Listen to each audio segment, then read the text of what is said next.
కేవలం ₹1,00,000 ఇన్వెస్ట్మెంట్తో మీరు మేధా ఇన్స్టిట్యూట్ బ్రాంచ్ని మీ ప్రాంతంలో ప్రారంభించండి. రైతు రుణమాఫీకి సంబంధించి రైతుల ఆత్మహత్యలు అనేవి ఇంకా కొనసాగుతూనే ఉన్నాయి అనే దాంతో పాటుగా 6 గ్యారంటీ స్కీముల అమలుకి ఎందుకింత జాప్యం చేస్తున్నారు అనే మాట కూడా ఉంది సార్.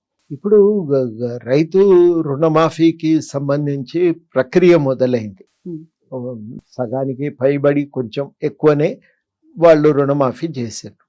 ఈ మిగిలిన వాళ్లకు కొన్ని టెక్నికల్ ఇబ్బందులు ఎక్కడున్నాయంటే ఆధార్ కార్డుకు, వాళ్ళ పాస్బుక్కు, అదేవిధంగా రేషన్ కార్డుకు మధ్యన అనుసంధానం కాకపోవటం చేత ఇబ్బందులు వస్తున్నాయి. కొందరికి గత ప్రభుత్వంలో ఆధార్ కార్డు ఇవ్వలే, రేషన్ కార్డు ఇవ్వలే. 12 లక్షల అప్లికేషన్లు పెండింగ్లో ఉన్నాయి. ఆ 12 లక్షల రేషన్ కార్డులు వచ్చి ఉంటే ఆ కుటుంబాలకు కూడా న్యాయం జరిగేది. ఆ రేషన్ కార్డు లేదు. కుటుంబాలను గుర్తించడానికి అదొక ప్రాతిపదిక, కీలక ప్రాతిపదికగా ప్రభుత్వం పెట్టుకున్నది. ఆ గుర్తింపు కష్టమైపోతున్నది.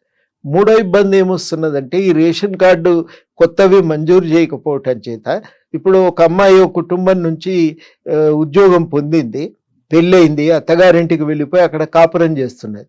కానీ వీళ్ళ రేషన్ కార్డులో అమ్మాయి పేరు అట్లాగే ఉంది ఉండటంతో ఇప్పుడు వీళ్ళకి అమ్మాయికి జాబ్ ఉంది కాబట్టి వీళ్ళకు రుణమాఫీ చేయటం లేదు. ఇట్లాంటి కొన్ని టెక్నికల్ ఇబ్బందులు ఉన్నాయి. నేను ఈ మధ్యనే మినిస్టర్ గారితో మాట్లాడితే లేదు, ఈ ఇబ్బందులను కూడా అధిగమిస్తాము, మిగిలిన వాళ్ళకు కూడా మాకు వీలైనంత తొందరగా దాన్ని ఇవ్వాలనే ప్రయత్నం చేస్తున్నాం, శాయశక్తుల వీలైనంత తొందరగా వాళ్ళకు కూడా రుణమాఫీ జరుగుతుంది చేయటానికి ప్రయత్నిస్తామని చెప్పి వారు కూడా చెప్పటం జరిగింది. ఇది కాబట్టి రుణమాఫీ జరుగుతుంది. రైతుల ఆత్మహత్యలు ఉన్నాయంటే ఉన్నాయి, ఇప్పటికి కూడా ఉన్నాయి. కానీ ఇప్పుడు ఆత్మహత్యలు చేసుకుంటున్నటువంటి విషయంలో 2 మార్పులు మనకు కనబడుతున్నాయి. ఒక మార్పు ఏం జరిగిందంటే భూమి విలువ పెరగటంతో మునుపటి మాదిరిగా రైతులు అందరూ ఆత్మహత్యని పరిష్కారంగా చూసుకోవటం లేదు. భూమి ఎంత కొంత అమ్మినా అప్పు చేర్చుకోగలుగుతామనే ఒక నమ్మకం ఒకటి కుదిరింది. రెండవది చాలా ముఖ్యమైన విషయం ఏంటంటే ఈ నమ్మకం, విశ్వాసం ఎప్పుడైతే కలిగిందో ఇప్పుడు రైతులు ఇక ఆత్మహత్యనే ఒక పరిష్కారంగా చూడటం లేదు. కాకపోతే కౌలు రైతులకు ఇబ్బందులు, సొంత భూమి లేదు, వాళ్ళకి కౌలు చేసుకొని బతుకుతున్నారు. వాళ్ళకు పంటల బీమా వర్తించదు, రైతు భరోసా వర్తించదు, రైతు బంధు వర్తించదు. దానివల్ల వాళ్లకు వ్యవసాయం కూడా కష్టం. పండిన పంటను కూడా అమ్ముకోవటం సాధ్యం కాదు, ఎందుకంటే వాళ్ళకు ల్యాండ్ రికార్డ్ లేదు. వాళ్ళకు కొంచెం ఇబ్బందులు ఎదురవుతున్నాయి. ఏదన్నా ఆత్మహత్యలు జరిగితే అది ఈ కౌలు రైతు వర్గాల నుంచే ప్రధానంగా ఆత్మహత్యలు జరుగుతున్నాయి. ఆ ఆత్మహత్యల నివారణ కోసం కౌలు రైతులకు సహాయం అందేటట్టు చూడాలి. అది కొంచెం సంక్లిష్టమైనటువంటి పని. గతంలోనైతే కౌలు రైతులే లేరు అని ప్రభుత్వం ప్రకటించింది, మేము వాళ్ళను గుర్తించము అని స్పష్టం చేసింది కేసీఆర్ ప్రభుత్వం. ఇప్పుడు వీళ్ళు కౌలు రైతులకు సాయం అందాలని అంటున్నారు, కానీ దాన్ని ఎట్లా సాధించాలి, ఎట్లా చేయగలుగుతామనే విషయంలో చిక్కులైతే మిగిలిపోయి ఉన్నాయి. ఆ చిక్కులను కనుక పరిష్కరించుకోగలిగితే ఈ కౌలు రైతుల ఆత్మహత్యలను కూడా మనం నివారించడానికి అవకాశం ఉంటుంది. సో మీరు ఇప్పుడు స్టార్టింగ్ లో ఒక మాట అన్నారు సార్, సుగమం అవుతుంది. ఇప్పుడు గతంలో ఉన్నటువంటి పోరాటాలు ఇవన్నీ చేసినప్పుడు ఒక ఎమ్మెల్సీ హోదాలో ఉన్నప్పుడు ప్రశ్నించవచ్చు, సమస్యల మీద పోరాటం అనేది కంటిన్యూ చేయొచ్చు అనేది. మీ దృష్టిలో ఇప్పుడు పరిష్కరించని, లేకుంటే ఇంకా కొనసాగుతున్నటువంటి సమస్యలు 10 నెలల ప్రభుత్వం వచ్చిన తర్వాత కూడా ఏమనిపిస్తున్నాయి సార్, ఏమున్నాయి? ఇప్పుడు ఉంది కదా రుణమాఫీ చేయవలసి ఉంది, రైతు భరోసా ఉంది. నా దృష్టిలో ఇవి 2 చాలా కీలకమైన. ఈ 2 ఎంత తొందరగా సెటిల్ అయితే అంత లాభము. ఇవి కాక మెల్లమెల్లగా ప్రయాణం మొదలు పెడితే వ్యవసాయాన్ని ఫస్ట్ బాగు చేసుకొని వ్యవసాయం నుంచి బతుకుదెరు అవకాశాలను పెంచాలి. అంటే వ్యవసాయంలో ఇప్పుడు ప్రధాన సమస్య ఏంటంటే పెట్టిన పెట్టుబడి రావటం లేదు, అది నష్టపోతున్నారు రైతులు, దానివల్ల ఇబ్బందులు ఎదుర్కోవాల్సి వస్తున్నది. అదొక భాగం. అదేవిధంగా పండిన పంటకు కూడా మునుపటి మాదిరిగా లాభం రావటం లేదు. ఖర్చులు ఎంత వేగంగా పెరుగుతున్నాయో ధరలు అంత వేగంగా పెరగటం లేదు. అందుకని రెండింటి మధ్యన వ్యత్యాసం ఉంది. యూరోప్లో వచ్చిన వ్యవసాయ సంక్షోభానికి వాళ్ళు కత్తెర సంక్షోభం అని పేరు పెట్టారు. అంటే కత్తెరలాగా వాళ్ళ ధరల సూచికలు మారుతున్నాయని. అంటే ఖర్చులేమో పెరుగుతున్నాయి, ఆదాయమేమో తగ్గుతున్నాయి. ఇట్లా జరుగుతున్న ఒక పరిస్థితి మన దగ్గర కూడా కనబడతా ఉంది. కాబట్టి మద్దతు ధరను ఒక హక్కుగా కల్పించండి అని చెప్పి చాలామంది రైతులు కోరుకుంటున్నారు. అట్లాంటి ఒక మార్పు, ఒక విధానం ప్రభుత్వం తేవలసిన అవసరం ఉంది. అది నా దృష్టిలో చాలా కీలకమైన నిర్ణయం అవుతుంది. దాన్ని అమలు చేయించాలి. పంటల బీమాకు చేయించాలి. చేయించితే పంటలకి ఏదన్నా పురుగు, క్రిమి కీటకాదులు దాడులు చేసి పంట లేకపోతే అతివృష్టి, అనావృష్టి వల్ల నష్టపోయినప్పుడు రైతు పెట్టుబడి కోల్పోకుండా కొంత మేరకైనా రైతుకు ఆర్థికంగా ఆదుకోవటానికి అవకాశం ఉంటుంది. ఇవి జరగాలి. ఈ మార్పులు జరిగితే వ్యవసాయం స్థిరపడుతుంది. నేను ఇంతకుముందు చెప్పినట్టుగా మన దగ్గర చిన్న సూక్ష్మ పరిశ్రమలు పెరగాలి. మీరు ఇక్కడ చూస్తే రెడీమేడ్ బట్టలు కుట్టి అమ్మేటువంటి కంపెనీలు చిన్నవి ఉన్నాయి. వాళ్ళు కొన్ని పెద్ద కంపెనీల కోసం తయారు చేసి ఇస్తారు, కొన్ని తాము సొంతంగా బయట మార్కెట్ కూడా చేస్తూ ఉంటారు. అట్లాంటి ఒక కంపెనీల రావాలి, చాలా మందికి ఉపాధి కల్పించగలుగుతాయి. ఆ చిన్న కంపెనీలు మనకి ఎన్ని పెరిగితే అంతవరకు ఉపాధి అవకాశాలు ఏమో ఎక్కువ అవుతుంటాయి. దానివల్ల ఏమవుతుందంటే మిగతా పెద్ద కంపెనీలకు కూడా మార్కెట్ విస్తరిస్తుంటుంది. ఇది వాళ్ళకి అవసరం. మనకున్న సమస్య మిగులు లేదు, పెట్టుబడి రావటం లేదు.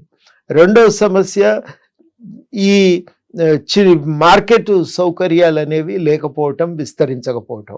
అందుకని ఎంతసేపటికి మన దగ్గర పారిశ్రామిక రంగం పెరగటం లేదు. మన దగ్గర మొత్తంగా కూడా సేవా రంగం, బ్యాంకింగులు, ఇన్సూరెన్సులు, ఇట్లాంటివే, ట్రాన్స్పోర్టు, ఇట్లాంటివి మనకి ఎక్కువగా పెరుగుతున్నాయి. చాలామంది ఇట్లాంటి రంగాల్లోనే అసంఘటితమైన కార్మికులుగా బతుకుతున్నారు. జీతాలు తక్కువ, పని ఎక్కువ. అట్లాంటి పనులు వాళ్ళు చేయవలసి వస్తున్నది. ఉత్పాదక రంగం పెరిగితే, కంపెనీలు వాటి ఉత్పత్తి నిర్మాణ రంగం కనుక పెరిగితే అప్పుడు మంచి అవకాశాలు ప్రజలకు కలుగుతాయి. బతుకుదెరు అవకాశాలు విస్తరిస్తాయి. ఇది వాళ్ళకి అవసరం. ఆ దిశగా ఒక పారిశ్రామిక అభివృద్ధి కోసం ప్రయత్నం చేయవలసి ఉంది ఈ ప్రభుత్వం.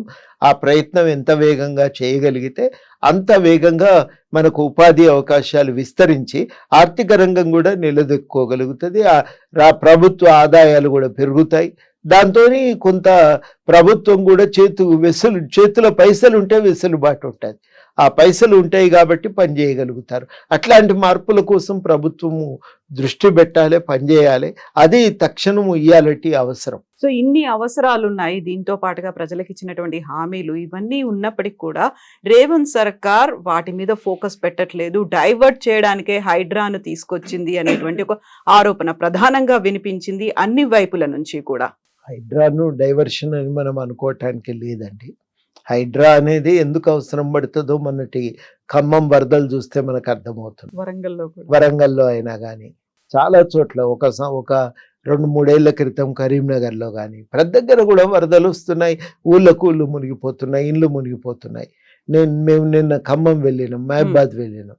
ఒక ఇల్లు మునిగిపోవటం అంటే పెద్ద విషాదం. అది బయట మనకు అర్థం కాదు, కానీ ఆ బురద కడుక్కోవాలి, విపరీతమైన దుర్వాసన. ఇంట్లో దాచుకున్న తిండి పదార్థాలన్నీ నాశనం అయిపోతాయి. ఇంటి కోసం అని చెప్పి ఒకటేసారి బియ్యం స్టాక్ పెట్టుకుంటారు, లేకపోతే తమ పొలంలో పండినవి తెచ్చి దాచుకుంటారు. అవి మొత్తం నాశనం అయిపోతుంటాయి. తర్వాత రోగాలు వస్తుంటాయి. మొత్తంగా తమ సర్టిఫికెట్లు డ్యామేజ్ అయిపోతాయి.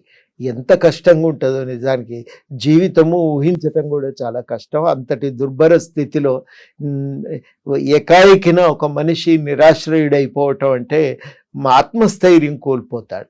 ఆ స్థితిలో ఉన్నటువంటి మనిషిని ఆదుకోవాలంటే కీలకం ఏంటంటే ఆ చెరువుల ఆక్రమణలను తొలగించాలి. నీటి ప్రవాహానికి ఉన్న ఆటంకాలు, కాలువలు, నాలాలకు ఆటంకాలను తొలగించాలి. ఇవన్నీ చేయక తప్పదు. అది చేస్తే సహజ సిద్ధంగానే నగరంలో ఉండే వరదలు తమ తోవలో తాము వెళ్ళిపోతుంటాయి. వాటి వల్ల కలిగే నష్టం తక్కువ అవుతుంది. లేకపోతే ఇట్లా మునుక జరిగితే పని పోతుంది, వస్తువులు నాశనం అయిపోతాయి. తర్వాత మళ్ళీ అదనంగా పెట్టుబడి పెట్టాల్సి వస్తుంది. ఇవి ఇంత పెద్ద ఖర్చు అంటే ఇక మీరు ఊహించుకోండి. మొత్తంగా మేము ఒక ఇంటికి పోతే ఏసీ అన్నీ ఇప్పి పెట్టిండ్రు, అవి అన్నీ ఎండితే ఏమన్నా ఉపయోగపడుతుందేమో అనే ఆశతో. టీవీలు పాడైతే అక్కడ కుప్పలేసి పెట్టిండ్రు. స్కూళ్ళకు పోతే టైప్ రైటర్లతో యుక్తంగా పిల్లలకు కంప్యూటర్ నేర్పిద్దామని తెచ్చిపెడితే అవి అన్నీ ప్రతి వస్తువు కూడా పాడైపోయింది. ఇంత నష్టం నుంచి ఆదుకోవాలి అని అంటే హైడ్రా లాంటి వ్యవస్థ ఉండి ఆ నీటి జలధారలకు అడ్డంగా కట్టిన కట్టలను అవి తొలగించటము, ఆ జలధారలకు ఆటంకాలు లేకుండా చూసుకోవటం అది అవసరం. అదేదో ఉట్టి ఒక గవర్నమెంట్ పని అనుకుంటే పొరపాటు. మనందరం భద్రంగా ఉండాలంటే కూడా అక్కడ ఆటంకాలు లేకుండా ఉండాలి. అది ఇవాళ నా దృష్టిలో ఏదో డైవర్షన్కు అని అనుకోకుండా దానికి పలుకుబడి ఉన్నంత మాత్రాన తప్పించుకోలేరు అనే ఒక సంకేతం ఇవ్వటము, ఆ పలుకుబడిని అడ్డం పెట్టుకొని వాళ్ళు చేస్తున్న ఆకృత్యాలను తొలగించటము. ప్రభుత్వం దృష్టిలో అందరూ సమానమే. రక్షణ కల్పించే విషయంలో కానీ, తప్పు చేసినప్పుడు శిక్షించే విషయంలో కానీ, కులం కానీ, మతం కానీ, లింగము కానీ, ఆర్థిక హోదా, స్తోమత కానీ అవి మాకు అడ్డం రావు అని ప్రభుత్వం స్పష్టం చేయవలసిన అవసరం ఉంది. ఆ పని చేయగలిగారు. నా దృష్టిలో అది ఒక భాగము, జరగవలసిన పని. పట్టణంగా మిగిలాలంటే అది జరగాలి, తప్పదది. ఆ పని జరుగుతుంది. జరుగుతున్నందుకు మనం సంతోషిస్తూ ఇంకా చేయవలసిన పనులు ఏమన్నా ఉంటే వాటి మీద మనం దృష్టి పెట్టాలి.